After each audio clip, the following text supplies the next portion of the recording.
People buy from people that they trust. In today's world, like there's so much choice in the market. Why do people come to me rather than my competition or go online and do it themselves? Well, it's because they trust me. It's not rocket science, is it? If you're not trusted, then they won't do business with you. You've got to trust the person, otherwise you won't work with them anyway. So that's nothing novel to say trust. How do you do it? How do you develop trust? This, again, nothing is rocket science. None of this is that you haven't heard before. No matter what you're selling, what your product is, if you can have a real understanding of why you're doing it, then you make your sales so much easier. How do you demonstrate this why? Because words are words, right? You can say everything, but I'm just thinking, how do you fucking prove it? Yeah. I mean, again, a good question. Do you think phone is dead? No, not at all. I think the phone is very important. Much better than emails or texts or AI-generated marketing. But there's nothing that can beat a face-to-face. What you get out of a face-to-face is so much more than you would ever get out of a Teams call. So investing in yourself at that time to go and see your client is going to build that relationship and that trust. But would you qualify them for getting in the car though? Because if you've got to travel to Scotland to go and meet a client, which is 6 or 7 hours away from Birmingham, that could take you 2 days to just go and visit one client. This is the sort of questions that people are asking in companies of, where do I draw the line? No, I think as a salesperson, if you're not willing to put in that extra, then you're not going to be very successful in the first instance. Today we've got somebody special. We've got David Lane. He's going to give you the step-by-step of what it's actually took him to go from recruitment consultant to an A player in what is the second biggest city in the UK, Birmingham. He's an A player recruitment consultant, associate director. Is that right, David? So, welcome to the Sales Drive podcast, ladies and gentlemen. I'm your host, Lewis Hayden, and I'm here to build sales titans. And we have a sales titan with us today, David Lane. How you doing, David? Welcome to the show. Thanks, Lewis. That's a very kind introduction. Starters. So sales titan. I'm not sure I've ever been called a sales titan before, but yeah, I'll take it. Yeah, no, very, very kind of you.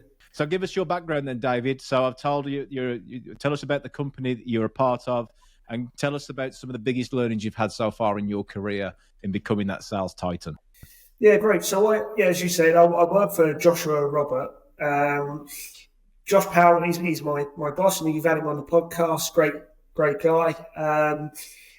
We're a property and construction recruitment business. That's that in a nutshell. That's what we do. So sales every day in what we do.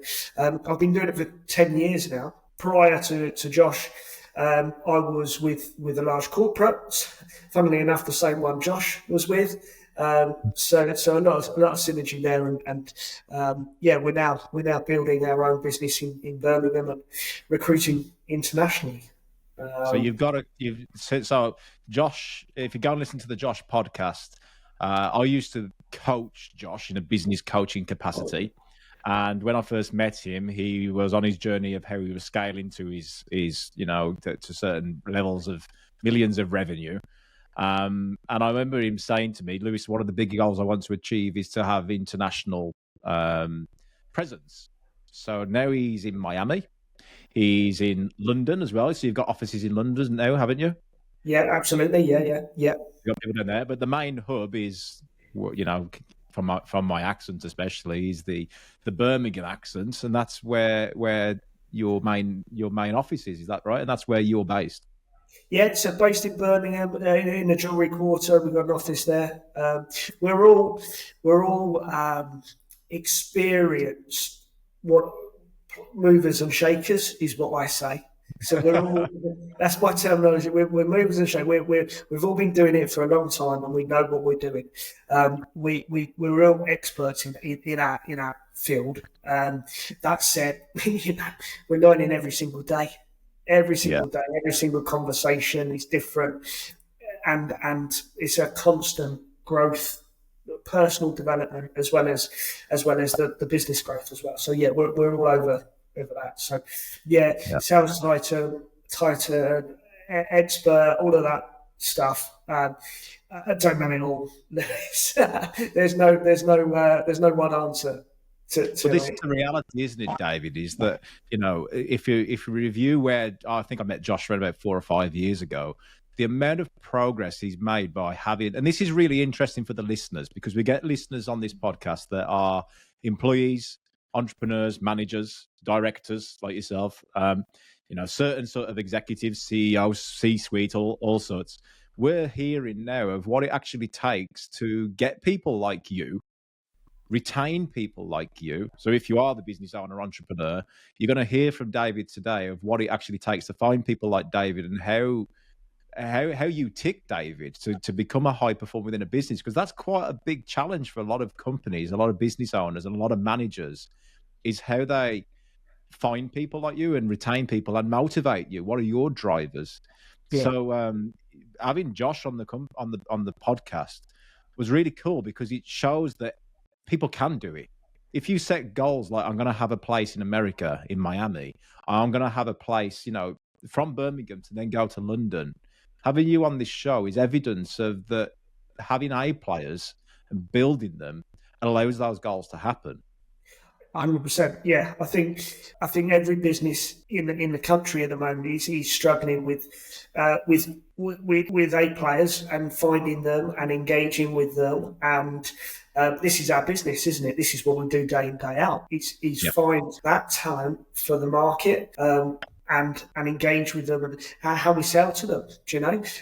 When we're talking sales, we're not talking just about selling to our clients. The whole market has completely changed. We're selling more to our candidates as opposed to our clients. Trying to the time, trying to nurture and understand what makes our candidates tick is the hard piece for us.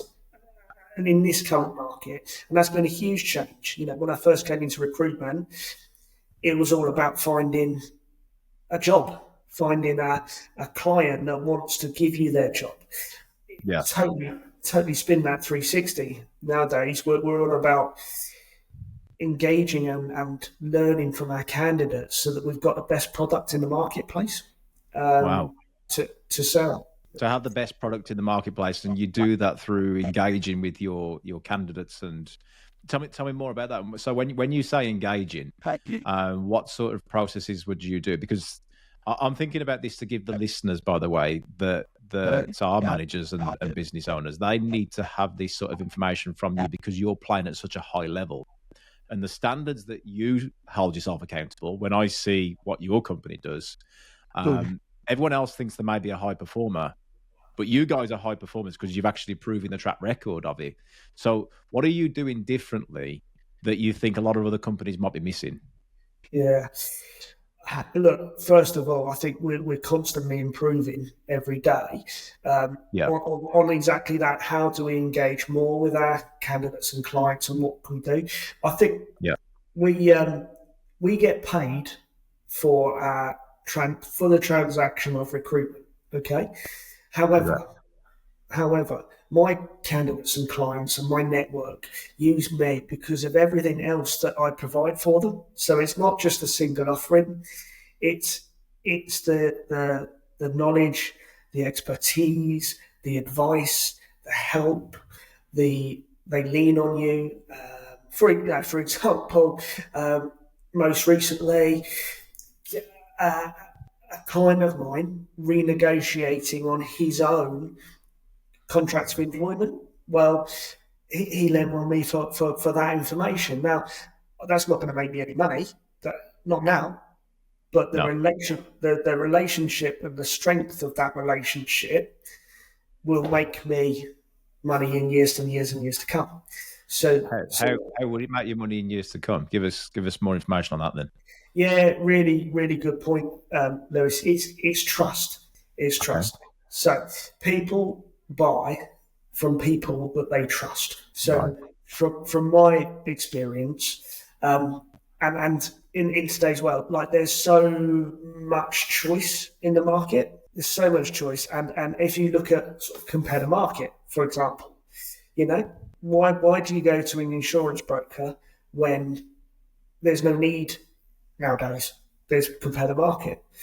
Same thing. Why do people come to me? Because rather than my competition or go online and do it themselves, well, it's because they trust me. They trust me with that I know their business, that I'm doing the best for their business, I'm doing the best for them as individuals.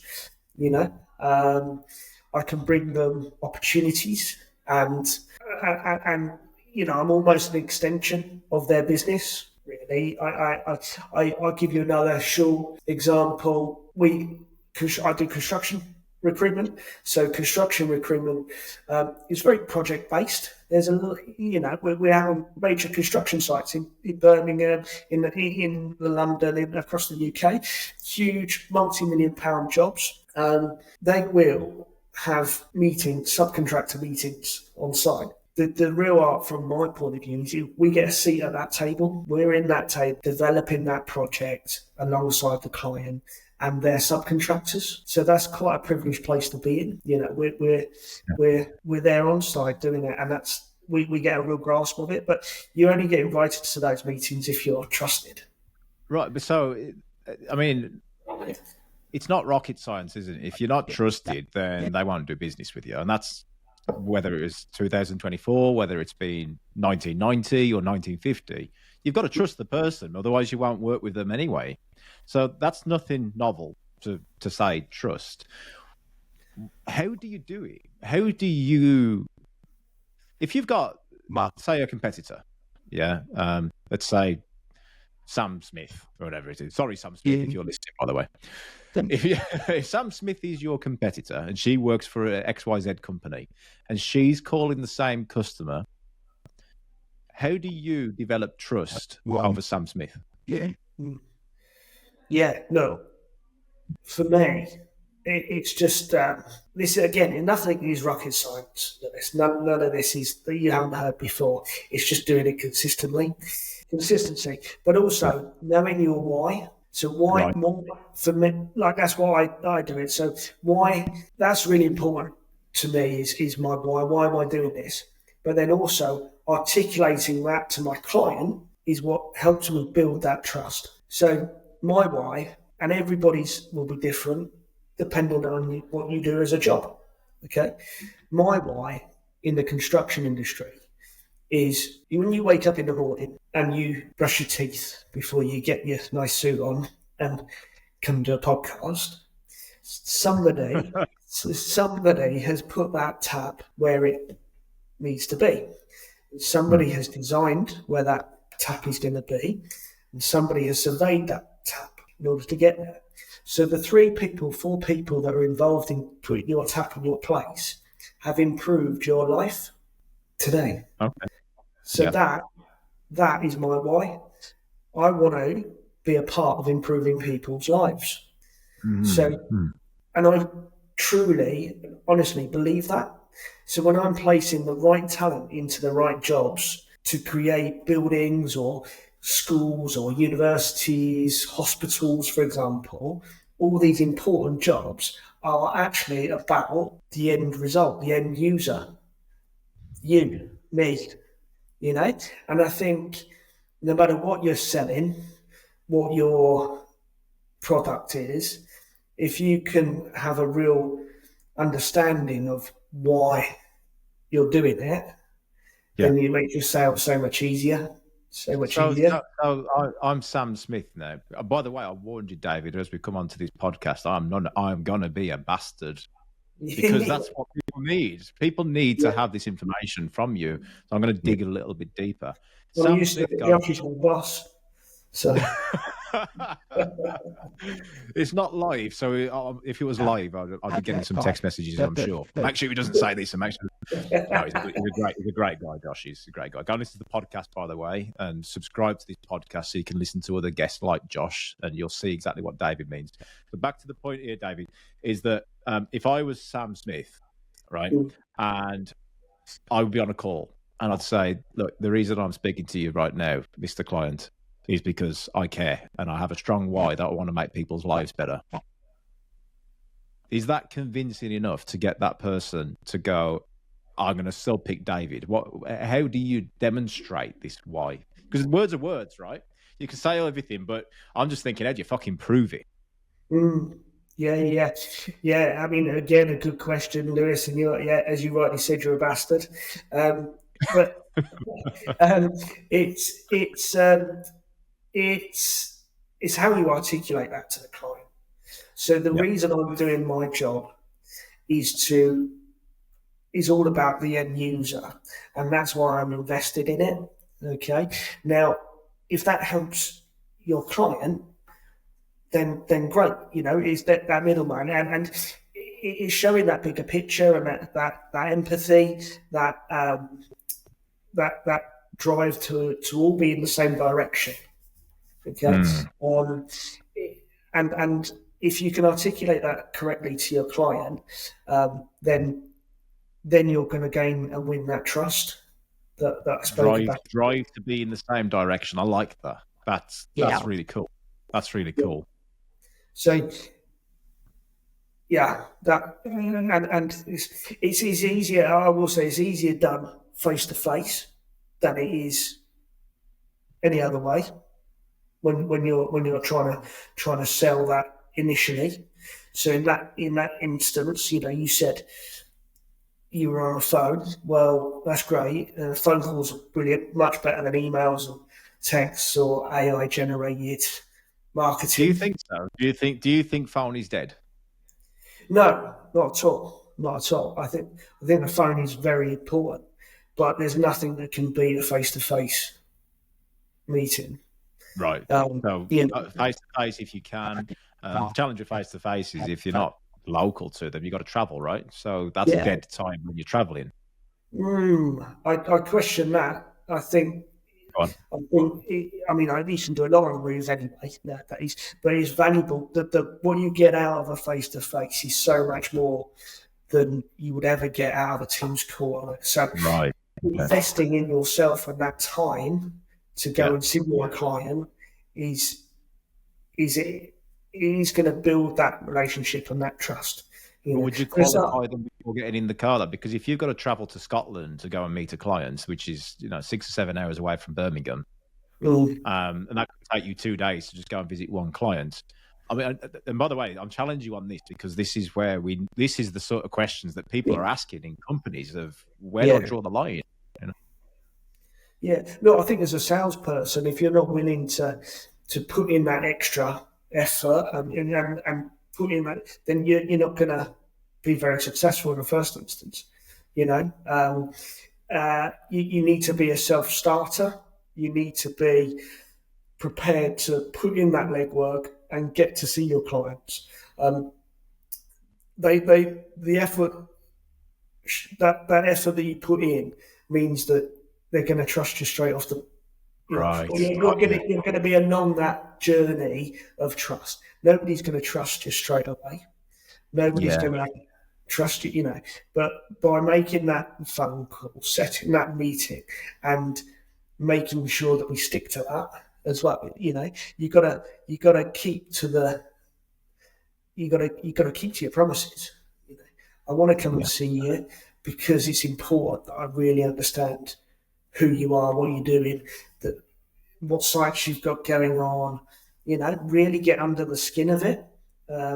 Makes your sale so much easier when you're then articulating that to a candidate or another client. I think the other thing in just a sort of note as a side note there is it's all about previous experiences as well. So if you've done it for somebody before, you can show that you can demonstrate that you've done it before and you've had success previously. Yeah, I like what you said because it's about trust, and then it moved on to prove the trust. Then you can't just say that I've got a lot of trusted clients here you go, because it's not good enough in 2024. You've got to fucking prove it. And getting in the car and going and showing somebody is proof alone, isn't it? That you're willing to take 1 or 2 days out of your time because you're going to prove how effective you are as a salesperson. And I love what you say there about you're aligning yourself to their direction. You're becoming a partner with them. Absolutely. Yeah. So Absolutely. is that what modern sales is about then, would you say? I mean, because people think sales, right? And you got to, I speak with a lot of people that I do work with and, my own companies, and we think, let's get a salesperson in. And the perception of sales is that they're going to be someone who's really pushy and, hammering phones and buggy and everything. What's your perception of what an effective salesperson is for you? Michael, I think extremely organised, for one. Okay. Very knowledgeable about their market and what they do. So really research into it, really know everything that you can do. And it's a relationship as opposed to a cold sale. I think I'm not in the sales game. I'm in the relationship building game. Okay. So I've got a network of thousands that I have relationships with, but knowing what makes those people tick and understanding what they need is all where I come in, really. Interesting. So Okay, so you've built these relationships through the trust of the things that you've spoken about so far, and that gives you the network of. And how does that play on the internal game, not just the customer, but what does that do for you when you've got that network and you're doing this day-to-day activity to become this trusted advisor? Yeah, I mean, it's great. I've got clients, candidates, and they're all the same, by the way, in my world. Yeah. Candidates are clients. And one thing I say all the time is, and they laugh at me in the office because I come out with these quick little sayings, but your relationship is more valuable to me than just this immediate transaction. Whether you're a candidate or a client, all the same, I may not place you at the moment, but you're going to find yourself into a job at some point, and I want you to come back to me, repeat business. I mean, you listen to my other episodes as well, and a few episodes ago, I was speaking about the term closer. Don't be a closer, be a trusted person, be a professional salesperson. And this is an example now of what a professional does. They don't think about the transaction. I mean, you obviously see a lot of things on social media, maybe, and sales trainers. And I always talk about the quality of how sales training is in the world right now. You've got to be a closer. You've got to say this. When they get an objection, you hammer it down and you say this rebuttal. And what's your take on this? Do you think there's method in the madness to that approach, or would you take a different approach to this? Yeah, I personally take a very different approach to and as I said, I'm no finished article. Sometimes I think there is a need to. I could be maybe a little bit more of a closer. Yeah. Sometimes it's not, but if you're providing the service and that the client requires, there's no need to. It's long-lasting relationships that really allow you to do it. Having said that, you can't rest on your laurels. When you've won that relationship and you've won that piece of business, that repeat business is really what takes you to the next level and keeps you growing. So being able to retain, like we were saying, retain A players, you got to retain your clients. So working just as hard on retaining those is imperative to be like a high performer or a salesman. I don't need a huge market share. All I need is my clients to do to be loyal to me and keep coming back, and we'll grow that way. So having that quality, not even quality, is it? It's that respect for your closer circle, rather than thinking, hey, I'm a machine gun, let's just scatter and go for the numbers game. You're more about how do you build that relationship with your close. Yeah. And look, the market over the last few years has been it's been doing the last 18 months, I suppose, in recruitment anyway. Everybody's market's different, but in recruitment, it's been very tough. It's been very tough. But there's a reason why companies like Joshua Robert and small independents continue to grow through a perceived difficult market, and the bigger guys, really struggle, and it's because of looking after your clients, looking after your relationships, continuously, talking and providing expertise for them and knowledge. We went into, we'll go back a few years. We went into COVID in a relatively strong position. We came out of that in a better position because we really supported our clients and our candidates. We nurtured them through. We and when the chips are down, sometimes that's when we build the best relationships. Our clients they wanted to know what was going on. Everybody wanted to know what hell was going on. We were able to advise in that instance, and I learned a lot through that time. And that brings me back to having that why and that. There's proof of it, isn't it? When there was ups and downs, and there's things going on, and there was a lot of challenges in the economy for everybody, you stuck through it. You stuck with them, and you stuck through it all, and that's what having that partner is about, isn't it? You don't change the direction. You're there as your partner in through thick and thin, and you've proven it. Yeah, that's it. And underlying recruitment, I mean, the ups and downs of recruitment are, everyone will tell you, it's difficult. Your product is people, and people, unfortunately, they change their mind. Yeah, and that's really difficult. So understanding what makes that person tick really allows you to sell to them. Would you say then, it's the person, or is it the company, or is it an and rather than an or there? So, do you know what I mean by that? Is it David Lane that is getting these people on board, or is it David Lane because of Joshua Roberts? Yeah, and sorry, Josh, but it's all me. Yeah, I thought so as well. Yeah. No, look, I think it's a combination. Yeah, it's a combination. You've got to, but I'd say majority is me. And seriously speaking, I'm about to sound a bit confident, a bit bold, a bit brash, but it is me that my clients and candidates use me for.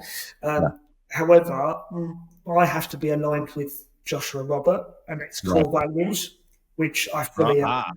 Okay. Yeah. Tell us more about that then. Yeah. Yeah. So, very simple. And I know Lewis, you were involved in the creation of Joshua Robert values and how we align. And having those values there, GAPO, I'm fully behind those core values. They align to me as well. So you just understand what GAPO is. So GAPO, isn't it? What you're referring to? Yeah. So it's grit, ambition, passion, and opportunity. I tested you then. As I said it, by the way, I thought, shit, I might get him. So to me, like they're all. I mean, they all align to everything that I can think of. Really, the way I do my business on a daily basis and the way I sell. So I think the opportunity at the. Openness, not opportunity. Openness at the end there is all about honesty, transparency, clear communication. This is not just to the customer, right? This is to the internal customers as well as in your team.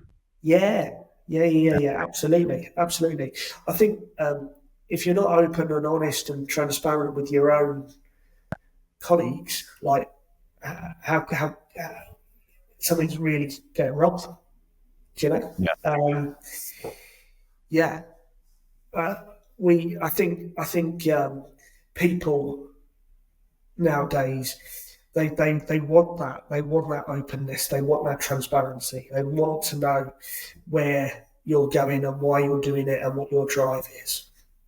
You know, Josh is very clear with his mission and where he wants to go.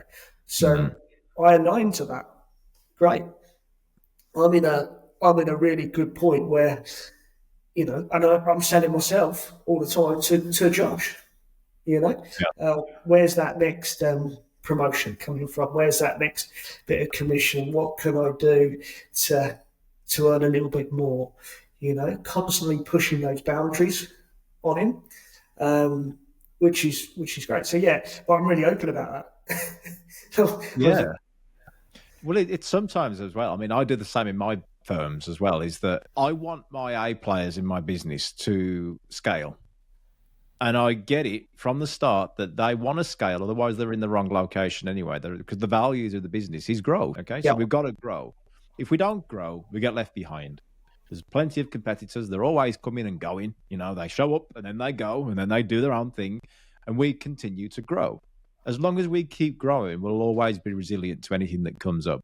The place that growth stops, though, and otherwise you just put it on a wall and say, hey, look, you know, it's part of our values on the wall, is when people actually fucking prove it in the business. And when they stop growing, it becomes an issue. And like you just said there about that openness, the openness allows for those conversations to happen, that communication to happen. So, David, you want to, you know, you're in sales, you're successful. We're going to do a 100K club, a few episodes as well. So anybody who's a member of the 100K club, you can log into that and you'll hear about how David scaled on his career to increase his income. But those conversations are going to come up with everybody in the business, because somebody will think at one point, they'll get a big bill one day, British Gas will put the prices up, so-and-so will do this, the mortgage rates will go up, and those conversations will come in any business. So the openness needs to be there then, that these conversations, when they do occur, you're giving a vehicle to the internal customer, the employee, that it's okay to have that under a win-win agreement. Yeah. So what would be the win-win? I mean, Josh is all about win-win, isn't he? If you scale the business, he will scale you. Absolutely. Yeah. And that's why you're sitting here, isn't it? It's because he's gone, hey, look, go and tell the people on the journey that you've done with you becoming an associate director. Congratulations, by the way.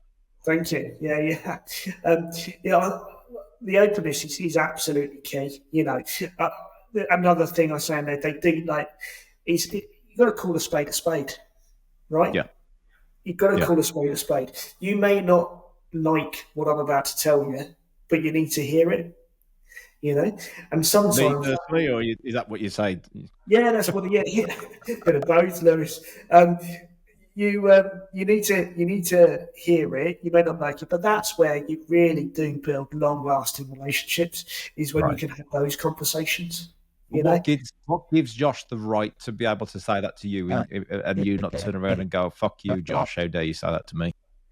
I think it's because we're all aligned in where we're going and what we're doing and why we're doing it.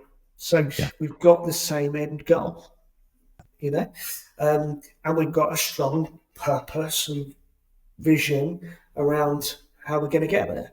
The bumps along the way are always going to be, they're always going to come. But if we continue to go on that same path, we'll get there eventually. You know, and I think that's the same with when you're dealing with your clients and your candidates and you're selling to them. You know, we're aligned in the same. I'm here to help you. I'm here to support you. I'm here to help you, guide you through this period of time. And whether I can place you and make a fee out of it is kind of secondary to what I'm doing, and what value I have to you. I'm meeting a candidate this afternoon. Unfortunately, business went into administration.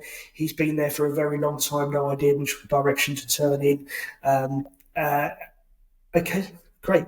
Let me come and see you. Sit down. Let's talk this through.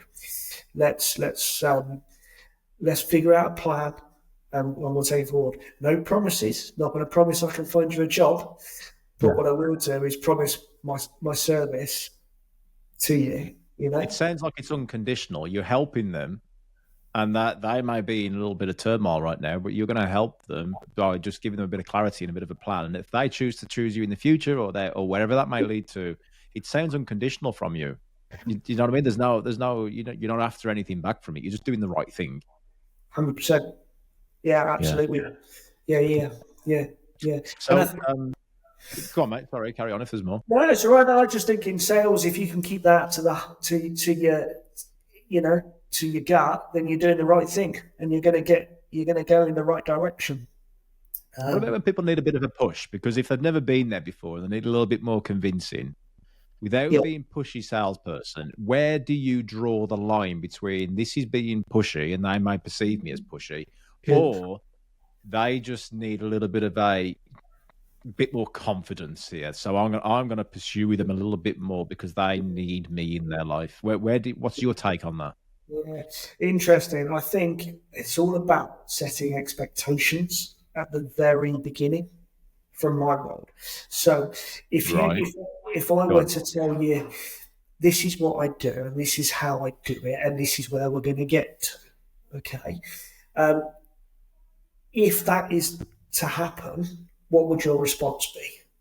What are you going to buy?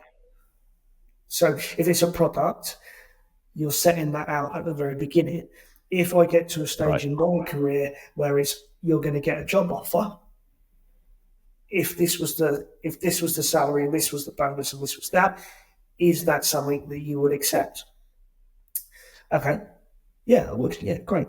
When we go through that process and we get to the end and we get to the point of sale, you're then going, well, we didn't talk about this. I understand that you've spoken to your wife now, and you've got another one on the way, and that's changed things, and but we have had this conversation.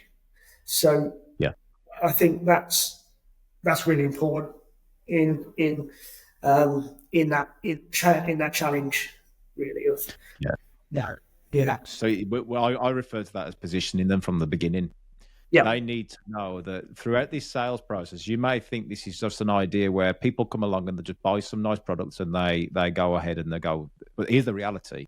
People will come and see me, and then they'll hear a little bit of uncomfort about the reality of what it actually takes.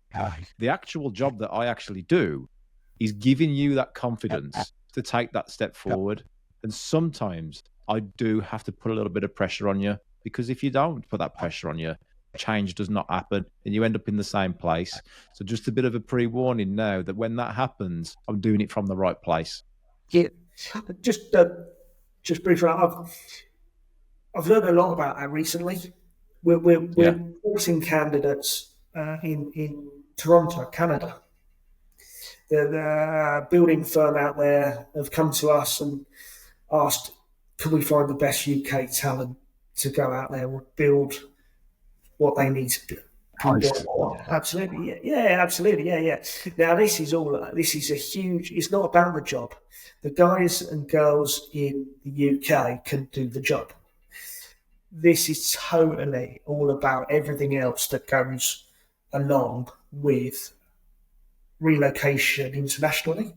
So if you're not having those conversations up front early, you're wasting everybody's time. If they're not actually serious about moving to Canada, well, what are we doing? So we need to have those conversations early and go, right, what's the wife think about this? What stage of schooling are the kids at? What would it mean to go to Canada? Lifestyle, all that stuff. So having that early conversation is so very important. And I think that's because there's so much choice out there nowadays, as we spoke about earlier. I think you've got to be really strong on that from the word go. But the reality is, David, is that any sale is because of they're buying a change, aren't they? Whether you're buying a different brand of soap or a different brand of toothpaste, it's a change. But the change that you're talking about is someone's fucking life. This is where they're going to spend 40 to 60 hours of their week, which is the value. Ultimately, currency, remove it away from it, it is time. That's what everybody's got 24 hours a day.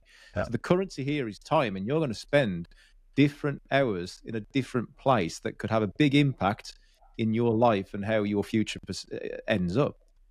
Yeah. That is what you're selling as a recruitment consultant.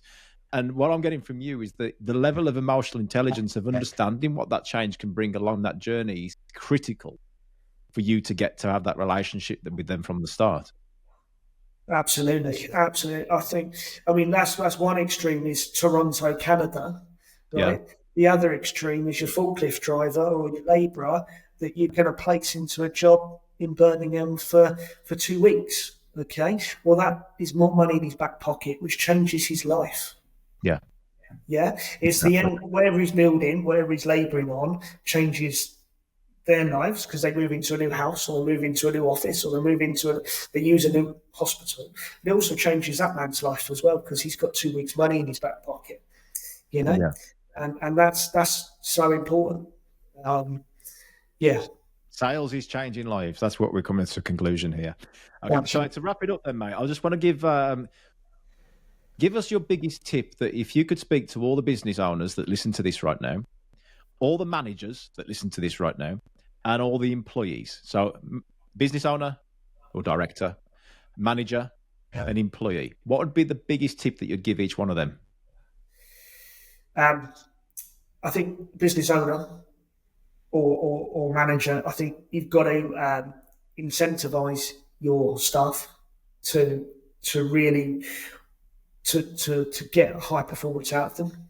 So the harder they work, there's reward and recognition for that. Do you incentivize the outcome? So when the sale is happened and it's invoiced, or do you incentivize the step? As in, like, you go book these appointments, and every appointment you get, you'll get an incentive. What do you? Where do you?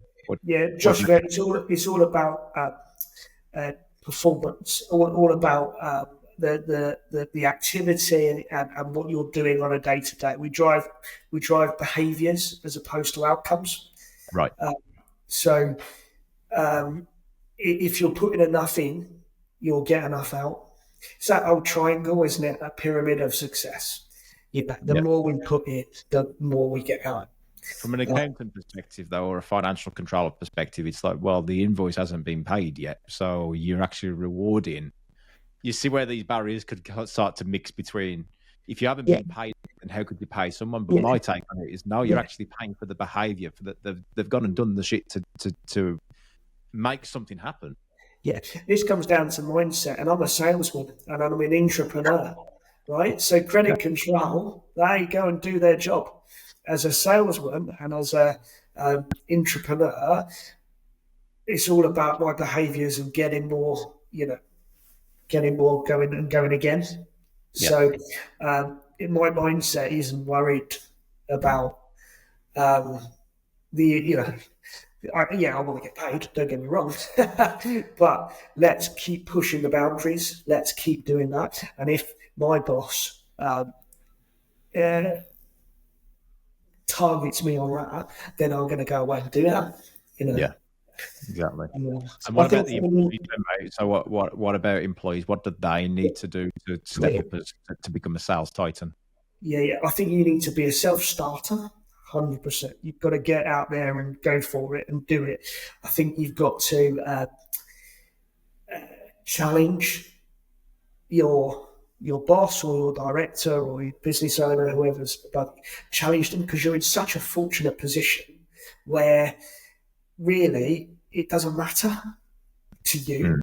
It's not your problem. Again, so go out there and ask and take the bull by the horns and go, I want to do this, and then do it. Don't go and say, I want to do this, and then not do it when he goes, yeah, or she goes, yeah. Take that and drive it forward. You remember you're in a fortunate position because you're at no risk at all. So I've recently done a uni course, and one of the mentors on there just said, look, go big, go bold, go hard. Say you want everything, and then it's their problem to then step you back down into place. But that's fine. Know that challenge is coming as well, but go at it. Yeah.